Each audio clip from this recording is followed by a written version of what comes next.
means and methods that the contractor proposed to use that engineering reviewed and approved at the time and kept close tabs on to make sure that they did indeed get a clean cut. Because sometimes that removal can compromise the asphalt edge, which is not ideal. But we did keep close tabs on that and ensured that the work was done properly. So, thank you, and I understand it looks great, and the workmanship was fine, and we saved a bundle of money doing it that way, so that's good. Any questions or discussion about this? All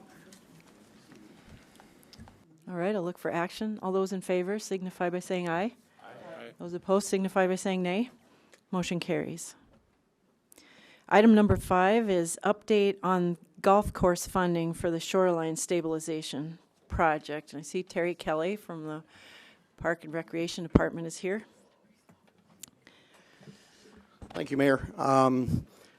I do have pictures on email if we want to pull it up. If not, pretty basic on this one. We do have $100,000 in course improvements budgeted in the 212 capital account. But when we came to you during budget time, that was for renovation of greens.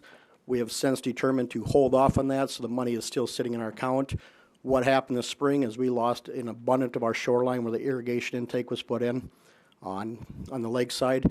We're simply looking at to utilize that part of that 100,000 of funds, approximately 7,500 to 10,000. We're still in the process of getting final quotes. Just looking for an update, and I don't know, Kristen, if we need action for approval. It's generic course improvements fund, but we would like to spend up to 10,000 fixing that shoreline with riprap. Okay, so you're not looking for action right now? I don't think we're looking for action because we do have funded dollars for course improvements with talks with Kristen. We feel that falls into it, but at budget time when we did come forward, we did tell the council that was going to be for green rehab, and we were going to alter the spending slightly to a different course improvement, which would be the riprap. And that is green rehab in another sense of the word green. Yeah, we just want to make sure we take care of that shoreline. Environmental, right. Yes. And we've been working with Roger Foote on getting the prices, getting exactly what we need. So I don't know if Kristen, go ahead. How many feet? Basically 100 foot is what we should do. 75 is the bare minimum, and our quote range is right around that $100 per lineal foot. Okay. Any questions from anybody? Councilman Villar?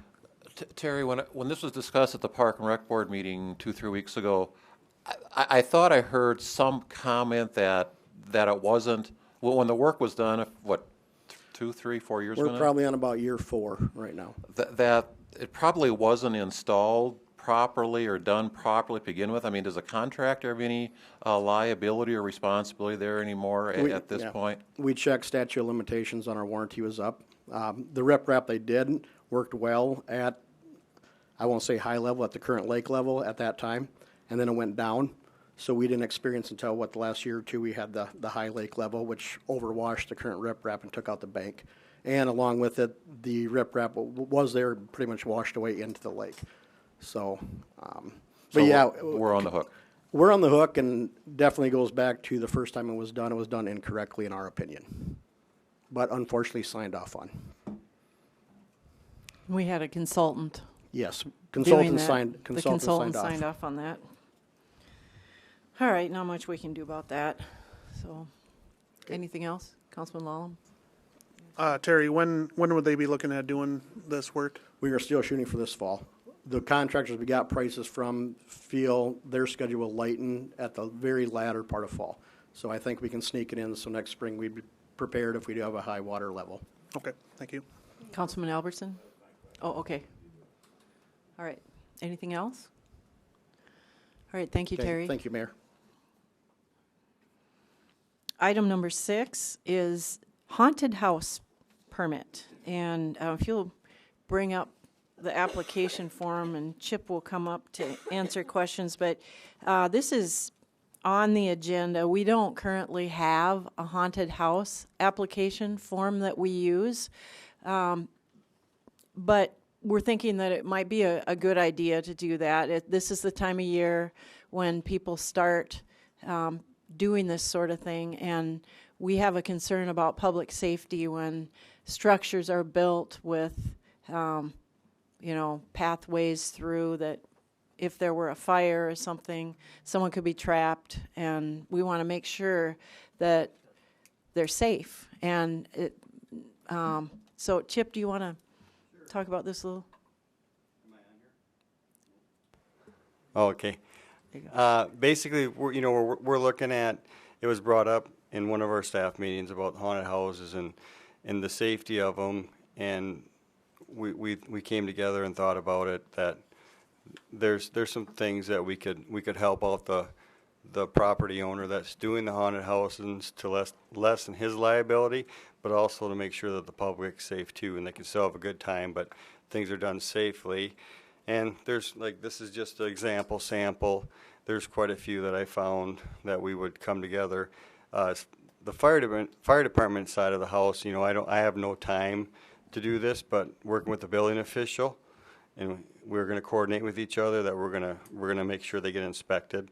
But with the hours, with the time that it takes, I'm overbooked right now. But like I say, the building official will take care of that. I spoke with him, and then we'll coordinate with each other. I'll help out, but we're going to go through the building department on that. Okay, and the primary concern is safety of the public, and particularly if a lot of people are going through, if the public is invited to go through these things, it's kind of like a mini business, maybe a step up from a lemonade stand, but I just want to make sure people are safe and that the property owner has insurance and everything's good that way. They're covered, so. Right, and so if you look at this permit, which is from someplace in Kansas, they ask for a floor plan of the structure where the people will be congregating, noting emergency exits, a sketch plan including parking and restroom facilities, location of fire extinguishers, lighting, verification of liability insurance, consent of the building owner, a hold harmless agreement for the city's protection, and this has fire extinguishers on there again, and or water hose. So this is an example of one. Yep, there's an example, and I got a whole list of things that we would add and take away from this, but we just want to have the discussion, let you guys aware, and get the word out to the public. We kind of know who does them. Mm-hmm. And last few years, I've done the big commercial ones, like they had one in the mall. I've been through that every year. The Lions Club, I think, did it. Mm-hmm. But there's some private home ones that are getting pretty large, and we're going to ensure that they're taken care of too. Yep, and the staff thought it would be a good idea to get the council's input on whether you think this is a good idea to have this new permit. Permits are easy to write up. We could start there with just having a form. Wouldn't require council approval or anything, and that's not what we're thinking. Just to have kind of a checklist of safety items. Does anybody have any input? Councilman Y? The nonprofit group that does it and then the other private individual that does it, have they been invited to this conversation, or will they be a part of that? They will be a part of it. We'll reach out to them. The one private individual, we did put a door hanger on to have him contact myself. Haven't heard from him yet, but we'll get a hold of them and make sure everybody knows what's going on. And then I know sometimes, how far would this go? I know that there's someone in my neighborhood that maybe does something on Halloween night in their garage. Would they have to have a permit for that too? Where people can just walk through for fun. Yeah, what do you think? What do council members think? Councilwoman Manti? Well, that kind of segues very nicely into what I was going to say, was that it helps us know where, if we did indeed require a form, because a form is easy to fill out. If we're not charging a fee for it, we just want to know where you are and that you've taken a minute to think about what you're doing, then you as a fire staff and law enforcement, whoever needs to know that that's going on, has an address and knows that that's going on. And, you get the word out. And I just feel like it would just give a heads up as to where they're located, because I think Josh is right, though. More and more people like to do those. I don't know, I used to do a half our block was a haunted house. But I think that wouldn't be a bad idea to require even the smaller private ones.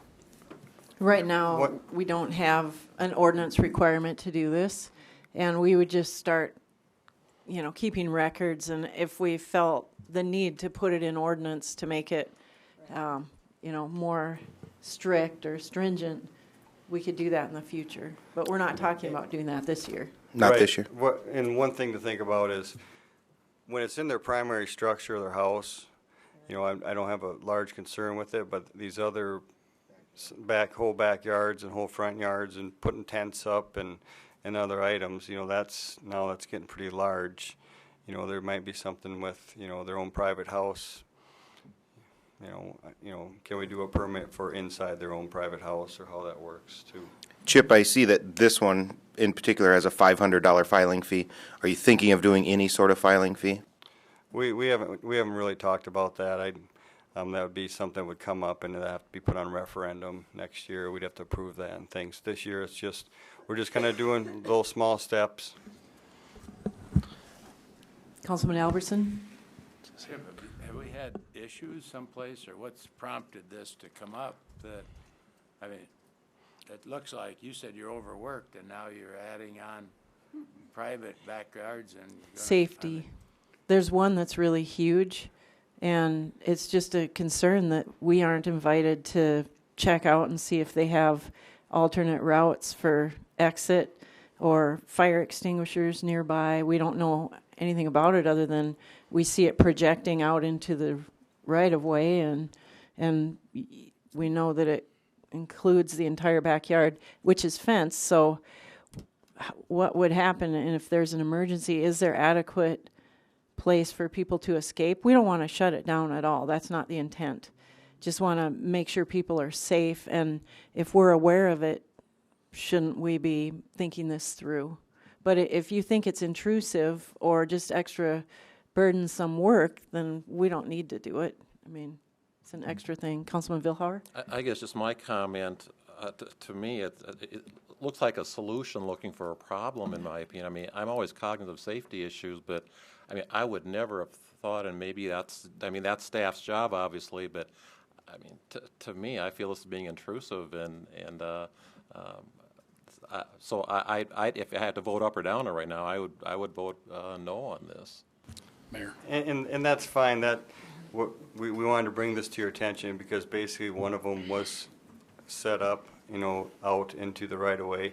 That's where the conversation came up with, and then we talk about safety checklists, and we basically Googled haunted houses, and then the fire department permits came up. A whole bunch from different cities. The fire departments were doing haunted house permits. One Phoenix has one, but it says not for private dwellings. So I didn't do any research on that. If they don't allow them in private settings or private dwellings, or it's your home, it's your castle, they don't mess with it. I'm not sure how that works with them. But the one does have a tent that extends well into the public right-of-way. And is that okay? If it's up there for a day, is it okay? If it's up there for a month, is it okay? Where do we draw the line? What do you want the staff to do about Mayor. that? And I wasn't sure where you would stand on this. Councilman Bueller? I agree with Glenn. I think it's intrusive. I think maybe, Chip, it might be a good idea to look at these on an individual basis. If you know about them, you hear about them, and it could be a problem, maybe you go have a discussion with them. It's not something that we're mandating, but here's some considerations that you might have if you're going to continue with this. Some safety issues. You may want to go take a look at it. That's all I'm saying. But if we start doing this to all the little private things, I believe it's intrusive. I think it's. There could be if where you would see a safety issue, perhaps you'd want to go visit with them. Well, and that's just food for thought on that subject alone. If we're going to step foot on somebody's property to just check for safety, well, if there's no permitting process and there's nothing to follow through, if I see something that's obviously dangerous and not well thought out, what authority do I have to say, well, what are you going, how am I going to enforce anything if we don't have a permitting process? That's just something to think about, so. Right, and if it's extending over the sidewalk, blocking the sidewalk, that's a separate issue that we can address. And the police already do address people blocking sidewalks. That's one way to look at it. Councilwoman Manti? I can see the intrusiveness idea and don't 100% disagree, but I think that we should make note of the fact that you brought this forward for a reason.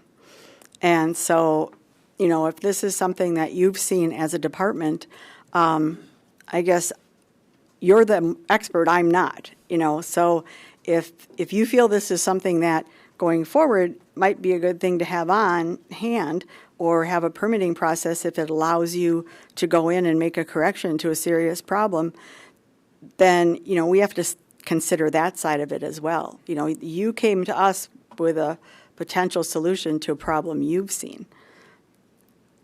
So I don't know that it is necessarily creating a solution to a problem that doesn't exist. You sitting there means that there's a problem. Councilman Vilhar? Can I ask a question in general out of ignorance? Don't you have authority in your position to investigate something that is questionable or potentially a problem? I'm just asking out of ignorance if you've got that authority. Yeah, there is the fire code has a large swath, but there's private dwellings, single-family homes.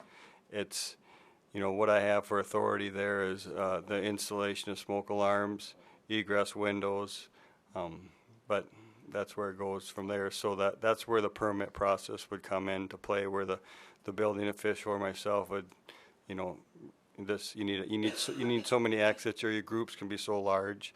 You know, and that's what some of them are, just minimal things that when they're building these haunted houses, that if they know ahead of time and we work with them, they're pretty minor. It's just something that they might have never thought of, and you know, some of them just, you know, make groups of only so large, and they have somebody going with them, walking with a flashlight. You know, in case something does happen, they're aware of the environment and how to get people out of that area. So it's something we guys think about, and I kind of need your input on that. We certainly don't want to create red tape, and that's not the intention. Wouldn't our existing ordinances already cover right-of-way issues? The right-of-way issue, but a lot of them, I think, just are in someone's garage, and maybe they lead out to the backyard, which we wouldn't have any no reason to expect something's bad or wrong in it. The right-of-way, yes. We do have ordinances which say you can't block the sidewalk, but... And well, like the backyard things, they'll make a maze or they'll build a structure. It's a temporary structure, but if they enclose it, they put a roof on it. If they use OSB, if they use flammable things, you know, that was in a lot of the check sheets of, you know, so there wasn't, you know, dry conditions, and then one part of, you know, too many extension cords or bad wiring or something that we would walk through and say, hey, you should fix this. That way it would ensure, or at least try to minimize, you know, if there's a fire, that the people could get out, and that they're, you know, there's not a threat to the neighborhood either, because there's more combustibles brought into there for, you know, entertainment factor. Anyone else? Are you just maybe afraid of a haunted house? Is that why you're pawning it off on the building official? No, just clowns.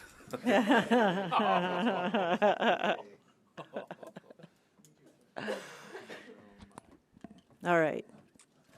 Thanks, Chip. Next item on the agenda is old business, and we do have one item of old business which I brought forward to talk about after there was some discussion at a previous council meeting about gravel roads, and I wasn't at that council meeting, but people were saying, well, didn't we have money set aside for paving gravel roads? So I brought that forward, and I know there's a property owner in the audience that this is a big concern too. So back in 2012, I made a map, and if you can bring that map up, Pete, please,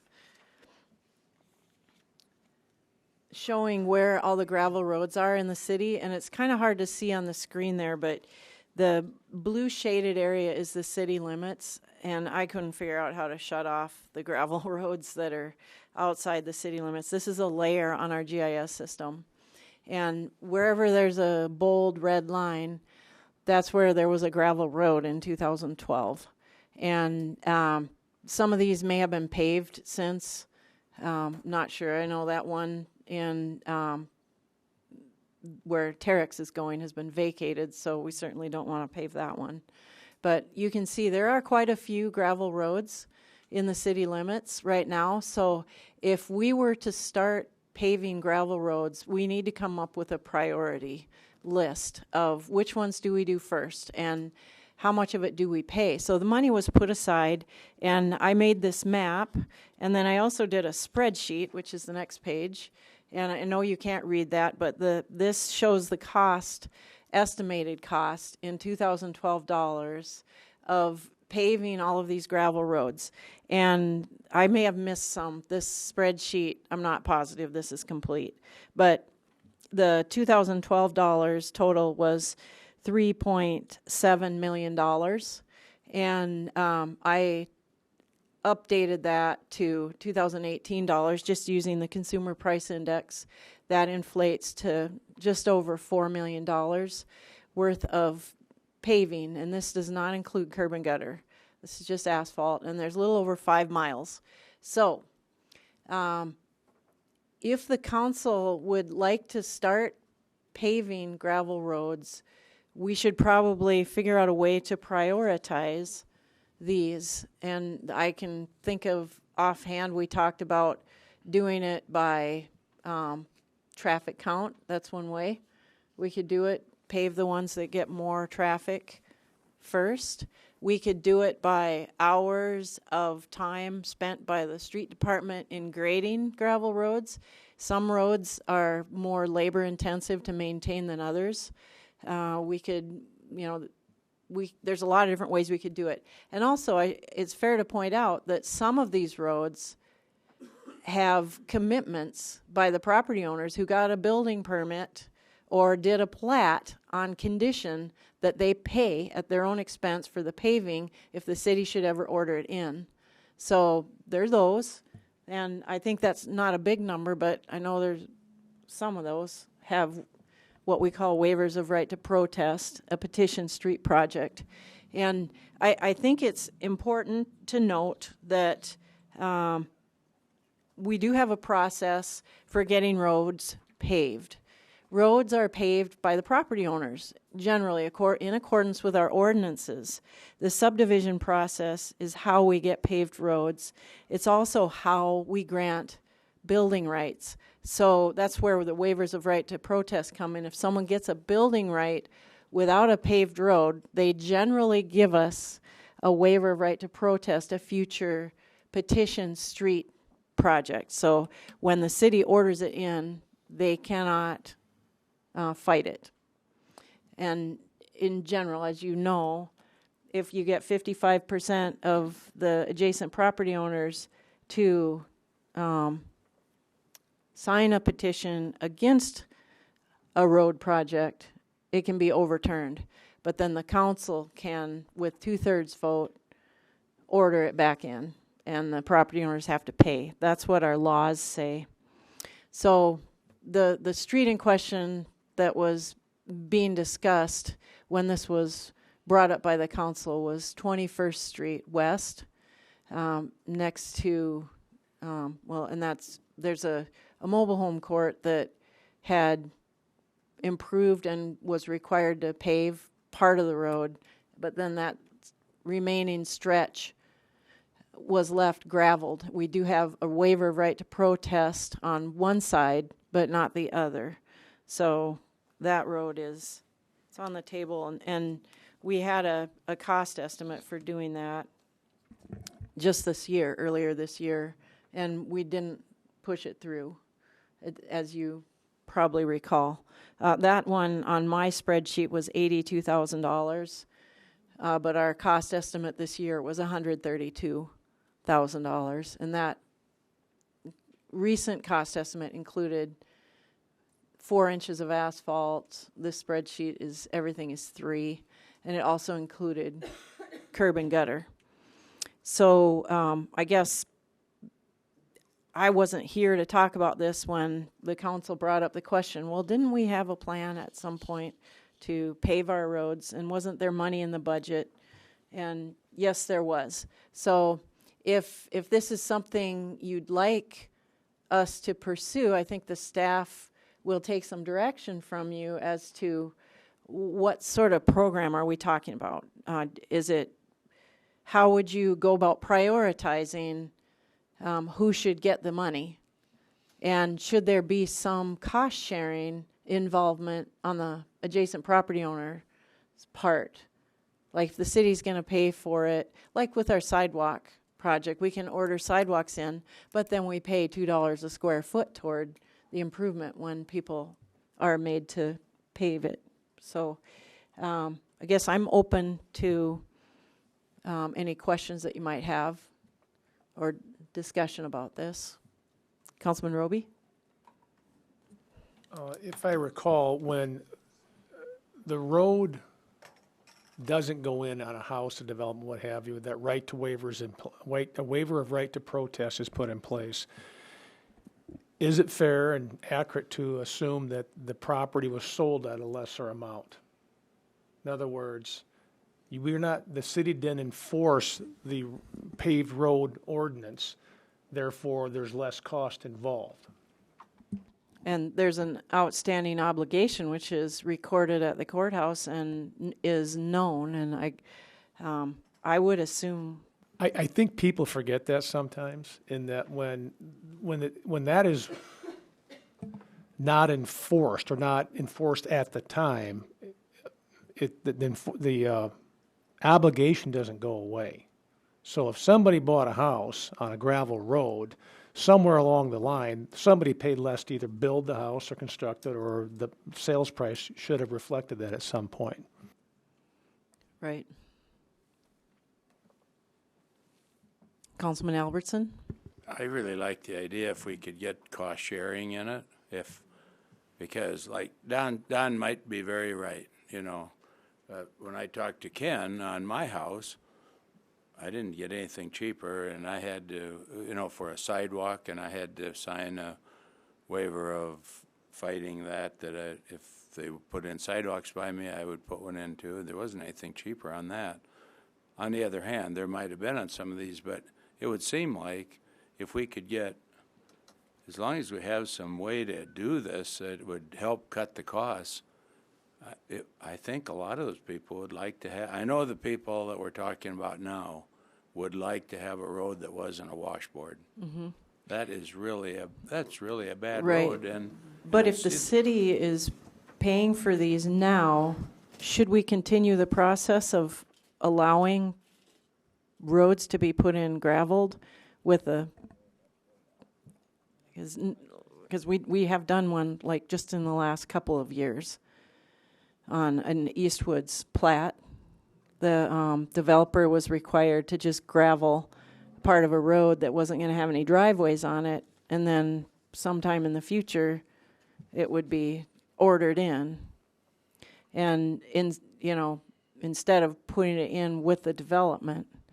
And Councilman Roby? I appreciate Dan's point that the risk of what you're talking about, though, is exactly what might happen there. If somebody's going to put a new development, they're going to find, I would think, that to get cost out of it, they'll not pave the road, with the idea that, of course, the city will end up picking it up anyway. Right, that's generally what happens. Yep, the city pays Mayor. later. Either the developer pays now or the city pays later. Councilman Lawler? I'd like to know how much time our street department's on, maintaining these roads, fixing them, how much they're, grading them, because obviously they can't go down and just plow them off and call it good. I mean, they're take gravel with and things like that. I think we should prioritize them as far as how much time we're spending on them as a city, and how much city dollars are really goes towards it, which we can figure that out. And if we do a cost share, I'm okay with that. But let's share the cost. Let's not just put all the money out Not ourselves. just eat it. Right. Yeah. Rob? I did do some quick math on 21st Street, and each time we go down that road, it costs us about $55 in fuel, labor, and cutting edges. That doesn't include any of the other wear and tear on the machine. But, you know, in general, most of our roads are bladed once every 2 weeks. 21st Street is one we watch. We don't always get down there when we should. It just depends on how often we have rain. Like now we had rain today. Tomorrow would be a great day to run down there and blade it out. So anywhere from 2 to 4 times a month we hit it. And it's $55 roughly each time for 21st Street. But for how many years have we done it? Exactly. I mean, if you're looking at that, that's $1,320 a year if it's only twice a month. You know, double that to what, $2,700? Is that right? Times 20 plus years? Yeah. Yeah. Right. Councilman Roby? Just one other assumption I'll make, that if you have a gravel road in front of your house or business, and then it gets paved, that's considered an improvement. And is it a fair assumption to say that would bump the value a little bit? Well, I think it would. I petitioned and had my gravel road paved, and my property assessment went up, my taxes went up. I don't know if that was directly related. I guess the assessor could answer that. The follow-on point is, I'm surprised we have so much of this, because we've created this problem by letting it happen. The city has let it happen. We haven't enforced our ordinances, and now we've got a map with a lot of red lines on it. I don't want to be harsh to those that live on gravel roads, but when you bought the property, it came with it. In instances where it comes with it, where there's a right of waiver of protest, you acquired that obligation. Right. And I guess I look at it, I don't think, if you live in a city, I think it's fair to assume I'll have a paved road. I think, too, I should point out, not all of the property owners got away with something in the city. When we annexed the lake, we annexed a bunch of gravel roads. And those were gravel roads when they came into the city, and there was no requirement at annexation to do this. But Pete, if you could put that map back, if you look at, a lot of those roads are in the county. And when we annex, should we be making that a requirement that the gravel roads that we annex in get paved? That's something to consider. Councilman Albertson, did you want to make a point? Well, Rob, my question is, you know, out on 43rd, is it 40? No, not 43rd. Remember the road that nobody wants to claim? That you 33rd put Street? the crushed, the 33rd Street. No, 33rd. Which one? Okay, 33rd, when you go to the south, and, you know, you kind of put a Band-Aid on it, but I've had many people thank me for the fact that you put that Band-Aid on it with crushed, Millings. yeah, millings on there, and it did settle the dust. And, I mean, if we can't come to agreement with that 21st Street, would that be something that, I mean, it's dust, and it doesn't seem, I've driven that road since you did that, and it doesn't seem nearly as, I'm not saying it's not washboard, but it's not nearly as washboard as it was, and it doesn't dust like, and maybe it's gonna need something again now, but it doesn't dust nearly like it did. I mean, it was a dust storm, and. Right, and we have a couple test areas if you have the opportunity to drive 33rd Street West, which is gravel. It's just on the west side of Derby Downs development out there, Herzog's. We did, let's see, it was last summer we did add millings to that from the Summerwood area. And it did help the dust, reduce the dust. And another test area we did where we actually put a lot of millings down was 7th Street Northwest, which is at the bottom if you go down St. Anne's Hill and turn north up 7th Street. North, yeah. Right by the river. First half of that road is, well, actually Yeah, the first, yep, you were on it. That was the right road. But No. that, There. yeah, right there, where that's showing there, we put millings on that, and we put it about 6 inches deep. Now that road, we used newer millings, which was off of 14th Avenue. Our high traffic roads like that get milled and overlaid more often. Those millings were still had a lot of oil, and it was soft and pliable. It connected with itself. It rolled in real good. It's almost like a paved road at this point. There's no dust on it. The problem that you have with something with that many millings is they bind together so well that to do any work on it now, you have to treat it like an asphalt road. You have to patch it like we would an asphalt road. You can take roads such as 33rd Street, add millings to it. You can do a primer, you can do a blotter top, which would be another option to reduce dust, which is a blotter top is like a double chip seal. It's where you put a primer on first, then you do basically a double chip seal, kind of like we have all the red rock around town. That's another way to reduce the dust issues. So, I mean, we have options out there that we do as part of maintenance, but it depends on what you want. And would that take care of the washboard stuff out by 21st? Is it still going to be? I mean, I know it cuts the dust almost entirely because I've seen it out on 33rd, but I don't really recall the washboard stuff. right, if you do 33rd, you're going to get just like you would a normal gravel road. You're going to have washboard, but you'll reduce your amount of dust. 7th Street, if you drive down it, I drove down it today actually, and it's not a bad street, but it's definitely not perfect like a paved road would be. There's bumps in it and stuff like that. It's not washboard by any means, but it's definitely not a perfect road either.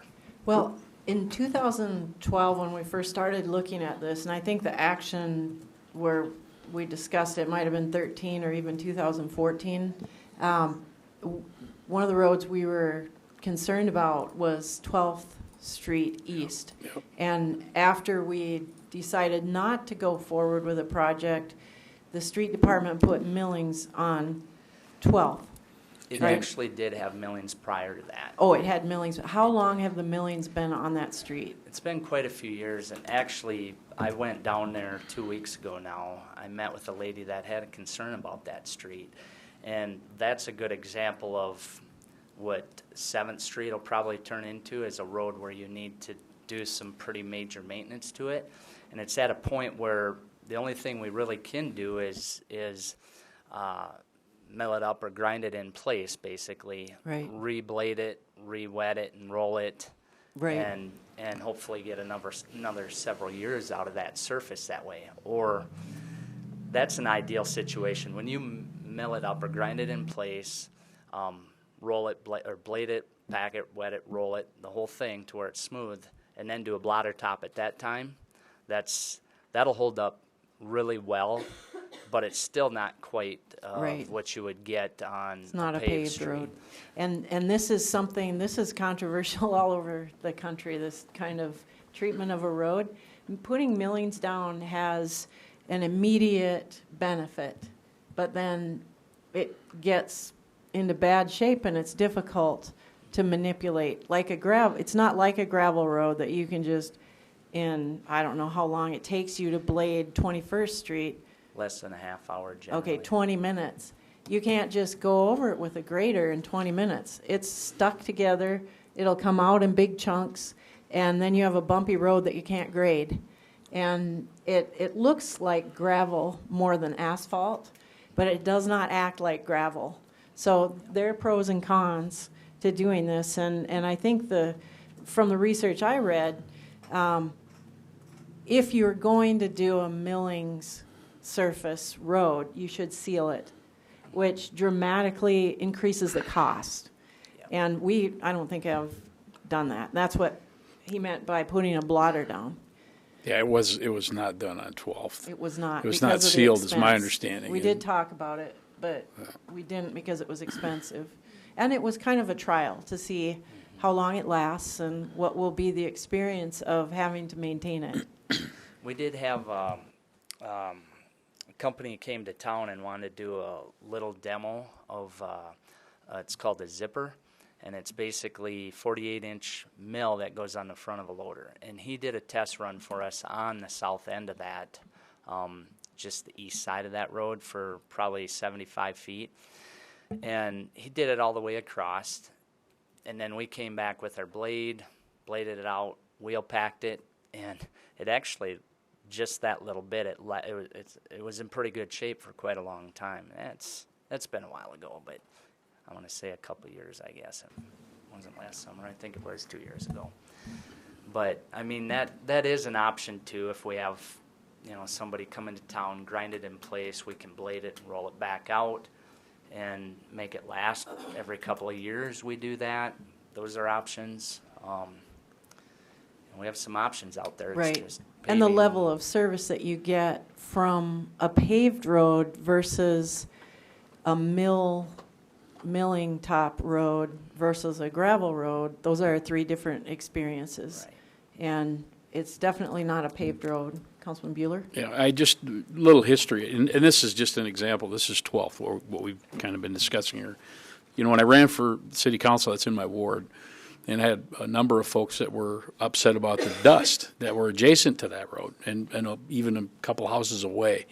That had been a problem for them. I think I think the mayor had a pretty good idea at the beginning of the meeting where we established some criteria to prioritize these things. We talked about that's why this map was made, so that we could prioritize where we thought it would be the best place to put them. But some of that, if we had a committee with you, with the street department folks, engineering, some of the council people, whoever we felt would be the appropriate personnel, have that group study these a little bit, because if it is a low traffic area, you can get away with milling. And the thing they didn't do was seal that. And I don't know how much more. What would it cost more, Rob, to seal that road after milling it, off the top of your head? I don't know what our chip seal costs this year, but it'd basically be double that cost plus primer. Okay. I wish I had that number for you. I don't, Bruce. Yeah, and I tell you what, I think I would venture to guess that there's very few of these roads right now that we're looking at that have a right of waiver to protest. I bet a lot of them don't. So you'd have to kind of look at them individually, look at that criteria with the traffic, and decide on what would be the appropriate surface for that road with that amount of traffic, and then the traffic counts. That's a really good idea. But I think a committee to sort of study this, for us to say, yeah, let's start doing these, would be difficult. I don't think it'd be a really good way to go about this at this point. But the cost share thing, you got some of these folks that just flat dug their feet in and said, we are not paying. We don't care. We don't want that road. How do you deal with that? Some of these little stretches internally in our community. Because I've had people say, what the world? You get this gravel road right in the middle of town, Well, a lot of folks don't want to deal with that. They don't want to spend the money. They're living on that road, and it's just how it is. And that's why when we made that decision to budget monies, it was so that we could take some of these roads that were perpetually gravel, that are never going to go away, and they've been right in the middle of town for how many years, to maybe have to fix them. Cost share, that gets a little slippery. Because if I cost share for you, then I dang well better cost share for the other guy. Well, it's either the city pays 100% or the city shares the cost with the adjacent property owner, or the city forces the adjacent property owner to pay for it 100%. So those are the options. Councilman Roby? I think we're missing something here. And if you back this up, those decisions were made years ago. Bruce, you bring up a good point. There are some properties that will be on gravel roads. There is no waiver of right to protest. So the city can't force those costs on them, correct? No, you can. Okay, we can, but they didn't give up their right to protest, okay? They can protest, but ultimately the city council can order it in, even if someone protests. I want to address what Bruce said. There are some that don't have the waivers, some that don't. That decision's made. So if somebody wants to come in and say, well, they have a waiver of right to protest, I don't, they shouldn't get an advantage. If there is indeed an advantage there, that was decided years ago. That's not on this body right now. And I think that gets lost in the discussion, because we do want to try and treat everybody equitably, but part of being equitable is following ordinance and following contracts. Councilman Albertson? Do we have $3 million some dollars? No, we don't. Oh. We don't have extra. I mean, we would have to budget for it. Oh, I thought That you said that will it take a was- big bite out of our I thought road you said it maintenance was budget. budgeted already. No, it was budgeted back in 20. But never 13 taken or out. 14. Money was never taken We out. didn't do it because couldn't decide who should get that benefit. Okay. Councilman Vilhauer? And I've got a question about that. These are 2012 estimates, and we're just rolling them forward based upon a CPI. Right. Which may or may not be a valid Right, calculation. right. And also, aren't we looking at 4 inches of asphalt now, and this is based upon 3 inches? Well, we still are putting in We new still- subdivisions with 3 inches of asphalt, believe it or Okay, not. Okay. So I guess I'm all in favor of what you're saying too, Bruce. Let's get a group together to look at coming up with some kind of priority. I mentioned there's a number of different criteria as were mentioned, but yeah, we need to start whittling away at this, and prioritizing to me is a first step in this, as well as getting some current cost estimates on what each project would cost. Rob, is it a fair statement that there's some kind of maintenance being done on all of these stretches in town? Right. And basically the maintenance consists of if we have to add gravel, we blade them as, we try to get to them every 2 weeks for sure. And then sometimes we have to put calcium chloride down to help with the dust. That just depends on, if we get complaints, we handle it by complaint basis. Mm-hmm. And it isn't like that goes away when you pave a road. If you annualize the cost of road maintenance on an asphalt road, you're going to have chip seal every 5 to 7 years, every 15 years you're going to do an overlay, and you're going to have every 50 years or more frequently a total reconstruction. And that can easily be brought to a present value, which will be probably greater. It will be, I'll tell you, it will be greater than the cost of grading the road. But the level of service is so much higher with a gravel road. You don't have the dust, you don't have the potholes, and it's just generally more acceptable to the public. So it isn't like, it's not fair to just say, okay, this gravel cost, this cost of grading goes away, so we'll save money. You'll save that, but it's replaced with a higher asphalt maintenance cost. Councilman Albertson? Rob, do you have millings available, like right now? I like what I'm hearing as far as prioritizing. What I don't like is, I think we're going to tell 21st Street again that they're down the road, and I was just down there the other day again. Do we have millings we could put on there? Because I've seen it work, and I know you'd say right away, well, what if it's the first priority? Then we just did the millings, and we got to go in there and grind everything out again. But boy, as a stopgap, I think they would really get some value out of having something done. We do have a pile of millings left that actually I met with Doug Kranz today that we were going to use in part of their parking lot, but their parking lot expansion, if it waits, part of that waits till next year to expand a certain portion of their parking lot, that would be fine. I don't know if the millings pile is enough to do that whole stretch of roadway or not. We'd have to calculate that out, shoot the pile, and see if it's enough. But if we're going to do it like we did on 7th Street, we would want to peel a little bit of gravel out of there and replace it with millings. If we're looking at doing it like 7th Street at the bottom of St. Anne's Hill there. And So. I would like to know, what is it like to remove snow on a milling road versus a gravel road versus an asphalt road? Definitely the asphalt road's the easiest. The gravel roads, we have to be cautious not to drag a lot of the material with and dump it on the sides. Inadvertently, it happens. We end up in the spring a lot of times having to pull gravel back off the edges and pull it back onto the roadway on those areas. But Millings Road I don't think would be too bad as long as the millings have bonded real good.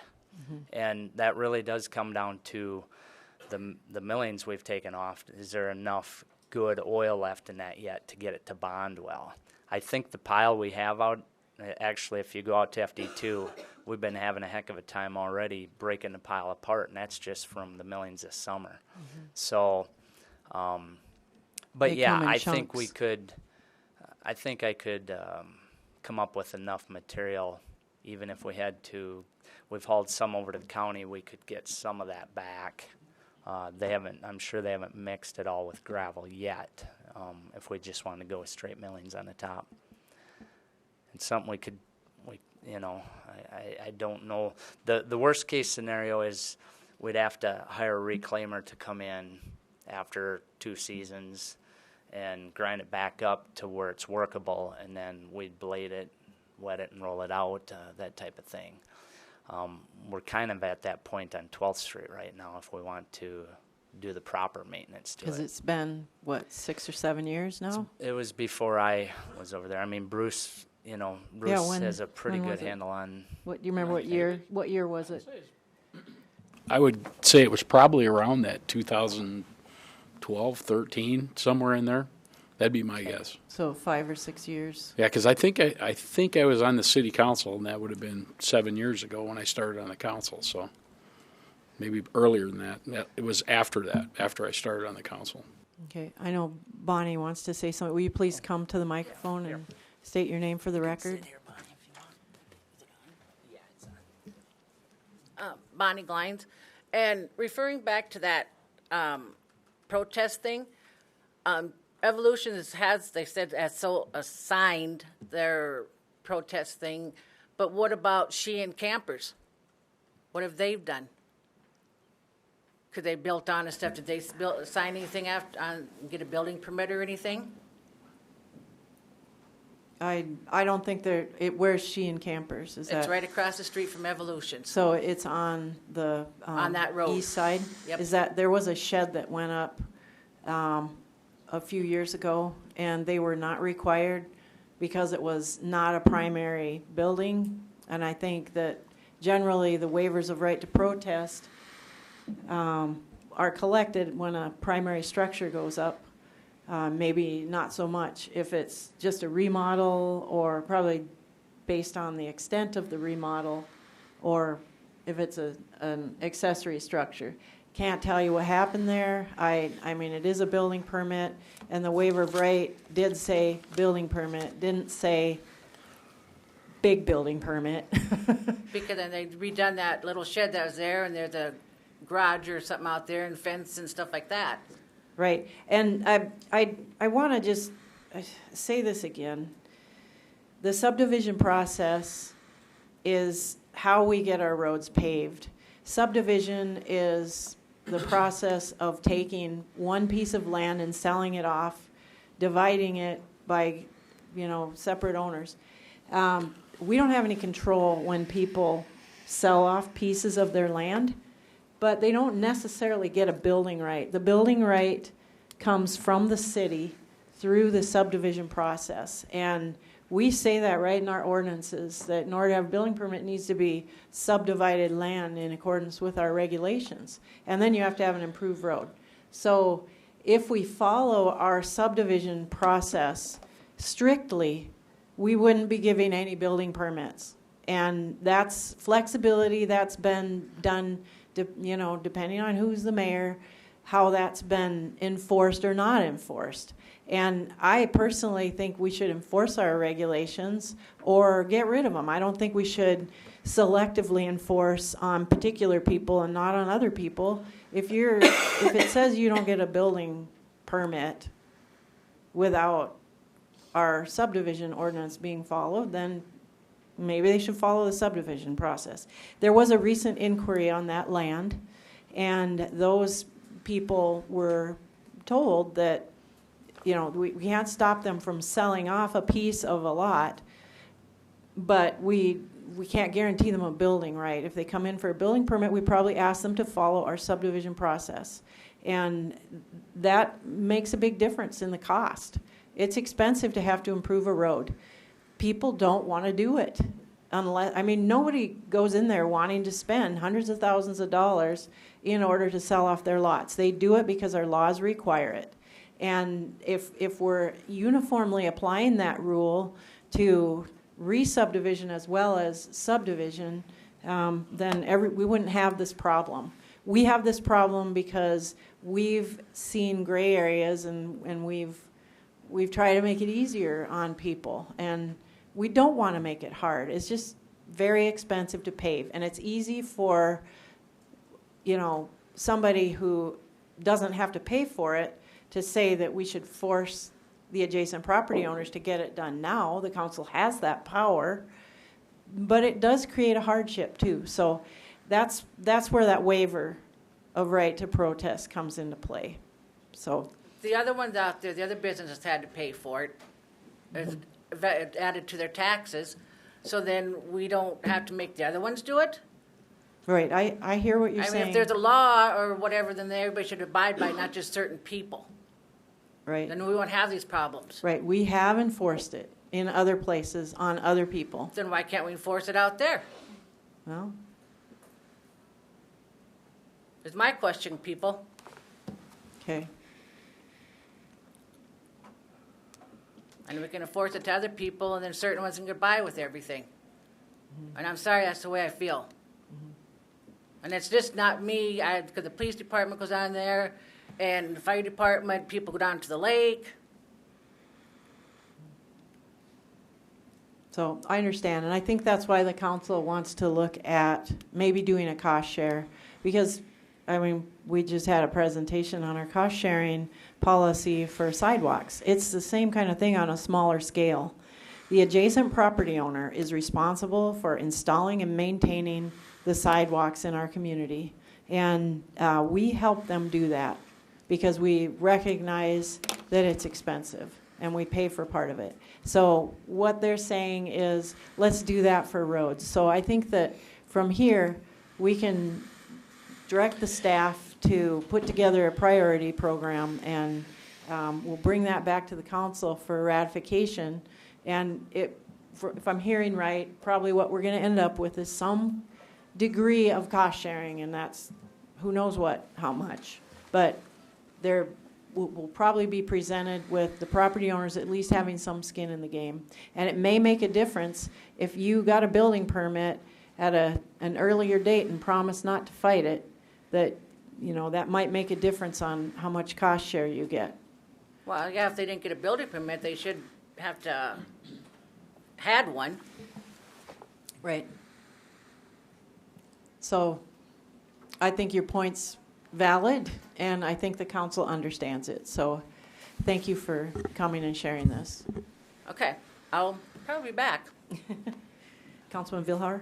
Mayor, I've got a question in general on the map or the list. Is this relatively static? I mean, It shouldn't change a lot. But I mean, it's not getting worse, is it? Oh, it is. Yes, there's a little dot in the northeast corner in Eastwoods that we allowed not to have to be paved.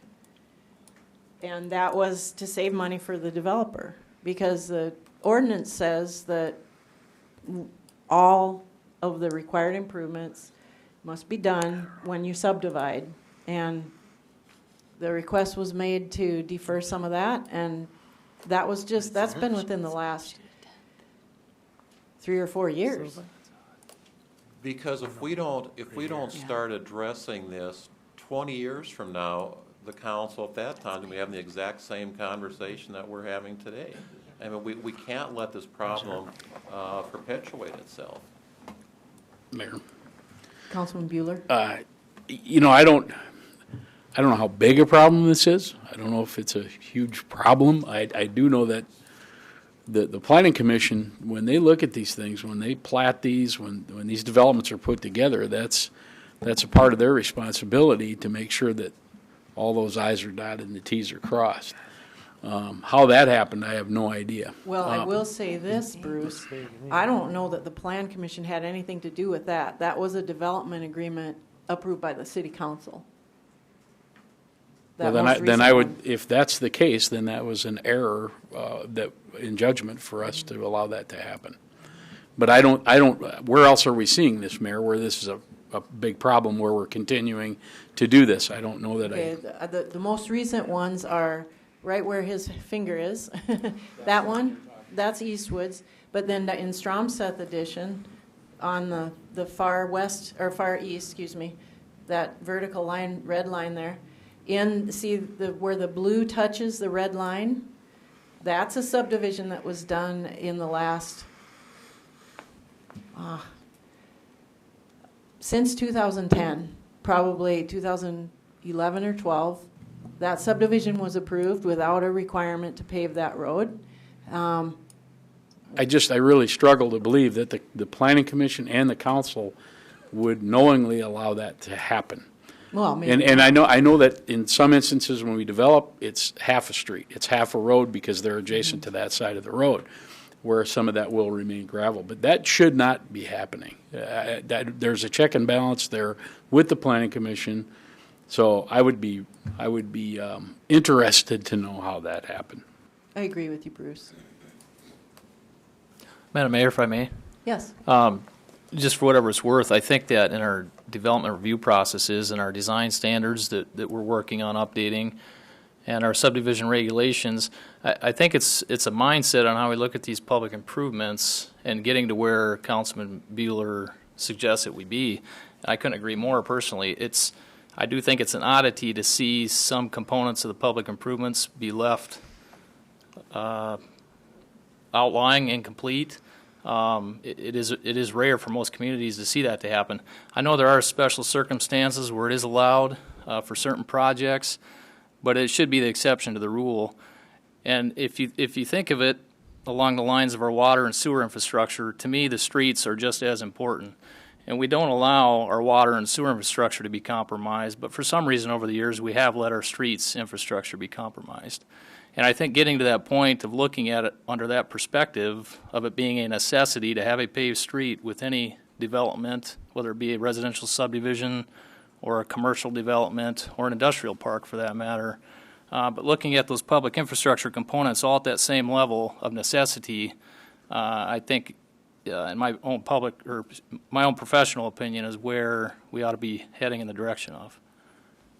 Stony Point, second edition, has a gravel road in it, and that was approved in 2013.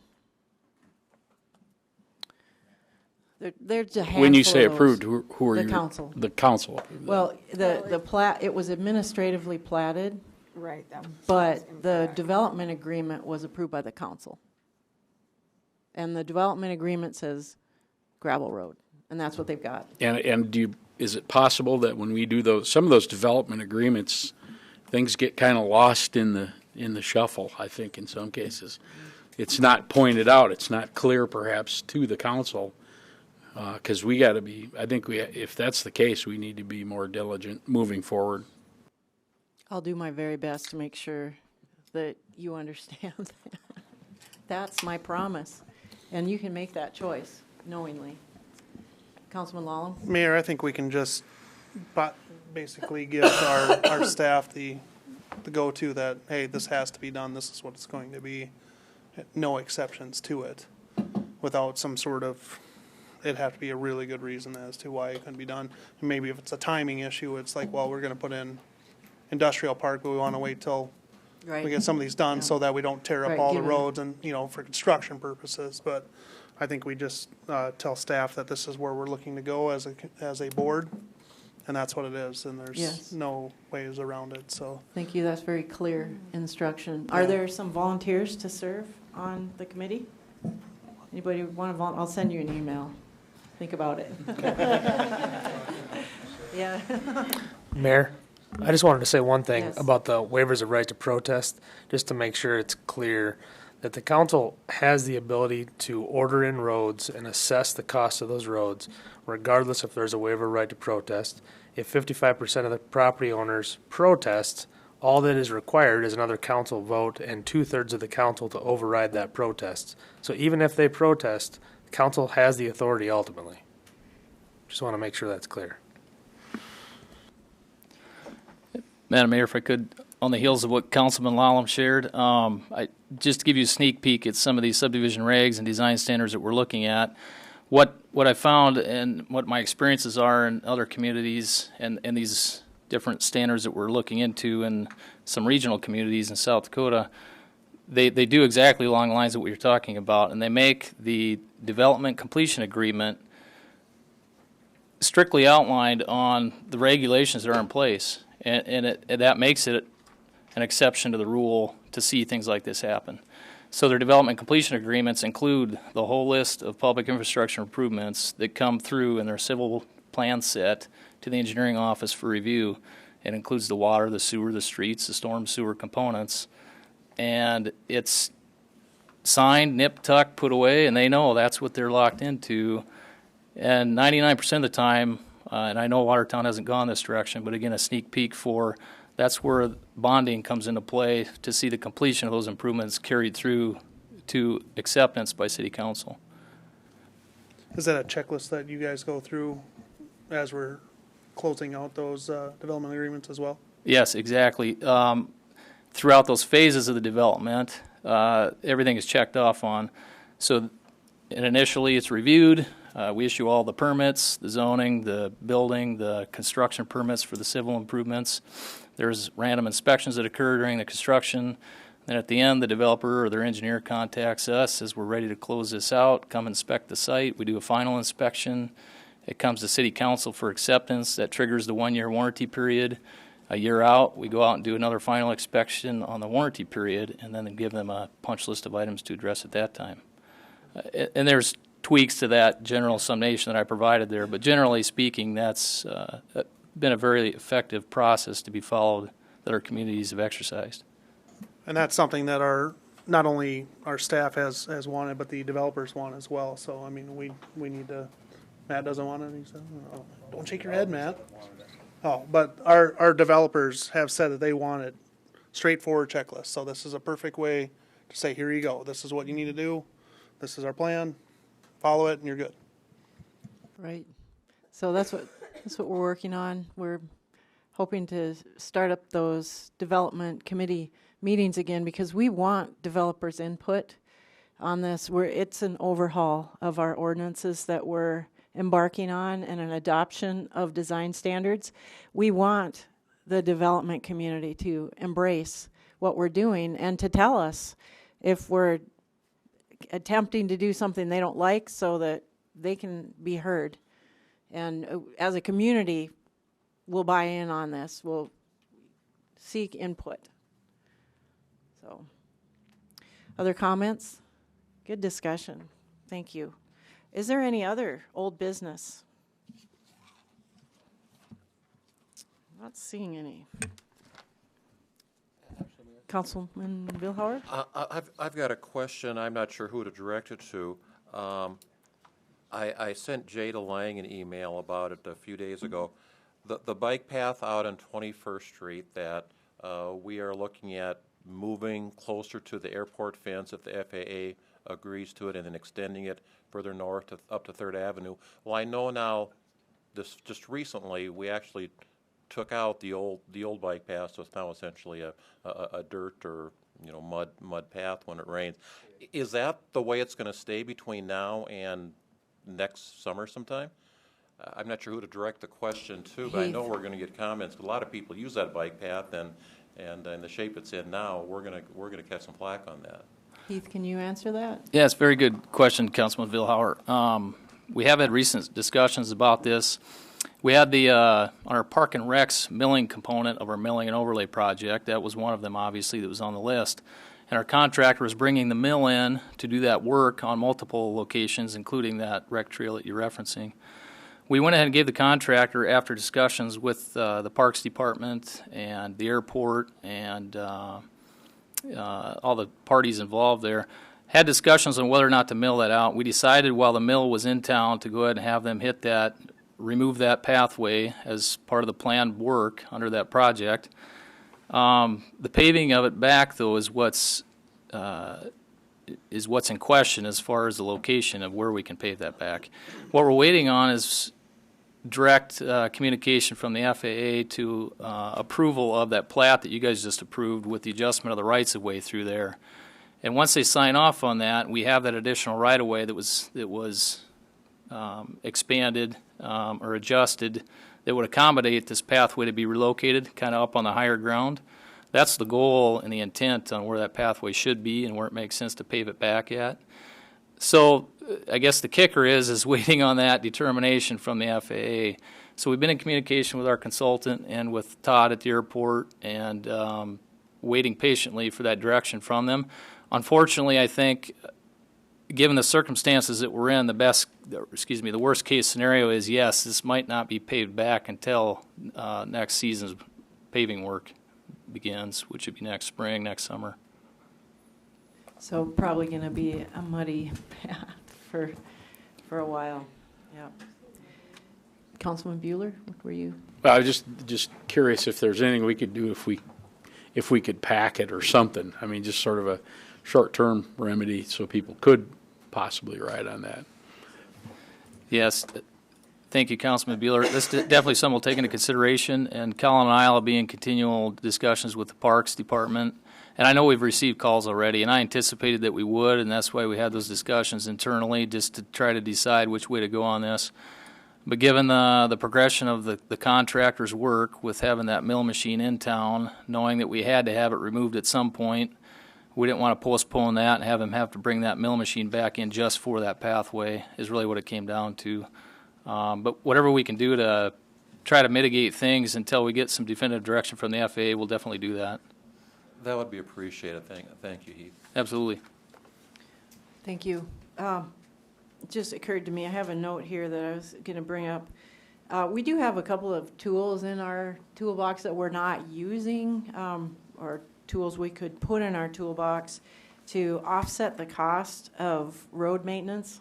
A lot of communities have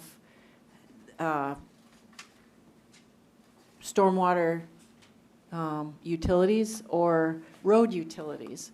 And the stormwater utility helps to fund a lot of the work that goes on roads is related to drainage or improper drainage. And improper drainage really makes difficulties with roads. So those are a couple of things we've talked about in the past, and we haven't been talking about them lately, but it might be something that the council wants to talk about again in the future. So any other old business?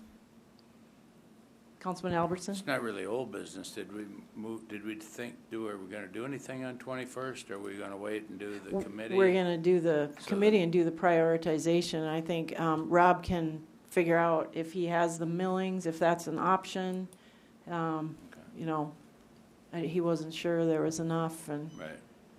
I just hated to let that go again because it's probably, well, I don't know, maybe it's not the worst one after all, but it's a bad one. Yeah, we hear about it a lot, don't we? I have one other question too about, I've had a lot of comments recently about not the flowers and what's going to happen downtown. You know, we've kind of chased away the Urban Renewal Board, and so nobody's going to be pushing that. And I had sent a note to Kristen about it after she had said, we do have contingency money, and I'm just wondering is that an option at all? We could pay for those flowers this year and order them and get them done. Everybody seems to really like them, and with $2,000 for next year, I think is what our budget is, they're going to go away again, and then we're going to be back to square one. And if we do have contingency dollars, is that a wise use of those contingency dollars for next year to make sure that we have those flowers downtown? The contingency account is set up more for those expenditures that you didn't anticipate but are projects that have to be done in that current year. So the flowers wouldn't be until 2019. So using the 2018 contingency to kind of prepay for flowers, no, I don't think that would be an appropriate use of the contingency fund. I know that the flowers are always ordered in it quite a ways in advance, but we don't pay for them until they're delivered. So that's where the money doesn't come into play until 2019. So that does get tricky. But as far as the contingency, I don't see it as what the contingency account is really established for. Of course, that's kind of up to the council if they'd want to use it. I think the problem would be the crossover of years in the dollars. I don't know if you read the paper this last weekend. There was an editorial which said that we should have Watertown Development Company do the management of our downtown coordination. And I mean, the money that would have been gained from the tax could have been put toward a downtown coordinator, would have paid for a downtown coordinator, and that was the intention for that money. And it would be a drop in the bucket of what we will be spending downtown. It's a little skin in the game, but regardless of that, I think that's something we do support the Watertown Development Company. The city of Watertown is intimately connected to the Watertown Development Company. We're the major sponsor, and that's a natural extension if the council would be interested. And I know Chris Shilkins here, he's the director, and he's you know, certainly capable of providing that. They probably need more staff, but you know, we have options. I wouldn't say that we're certainly not at the end of our rope with downtown. We need to invest in downtown, and we need to sit down and talk about how we're budgeting our money, and I intend to do that. Now is maybe not the time, but it isn't a done deal. It isn't like downtown is lost now that urban renewal tax didn't pass. That wouldn't have been enough money to do 1% of what we want to do downtown. So that was not the intention, that they pay for everything. So we can still move forward with our plans, but we need a coordinator. Yep. So anyone else have any old business? Any new business? We do not have a need to go into executive session, so I'll look for a motion to adjourn. Moved by Bueller, second by Solom. Any discussion? All those in favor signify by saying aye. Aye. Those opposed signify by saying nay. Motion carries. We'll take a break. We'll be back at 5:30 for the council meeting.